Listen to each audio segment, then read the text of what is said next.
આપણે ભાગવા જવું, ભટ્ટ કરવા જવું કે એવું કઈ છે ને અભિમાન કરવા જવાની જરૂર નહીં. પણ એ ડોક્ટર તમારો ડોક્ટર એવું કરતો હતો કે આજીવન સરકાર તમારે નહીં થાય. આને પણ ઘટતા હતા અને આ કીધું તો દૂધના પેટ જેવો નોંધો ભાવ હોય મટી જાવ. ડોક્ટરના ફોટા પાડેલા આમાં દાખલા છે. પૂરું નથી હો, જો હેલ્યું.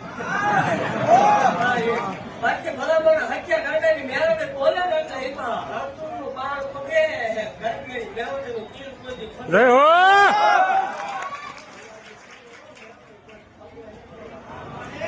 અને એવું કહું છું કોઈ અહીંયા આવે ઉપાધિ ન કરતા જગતમાં નો થાય એ આપણને કરવાની ભૂલ કહીએ.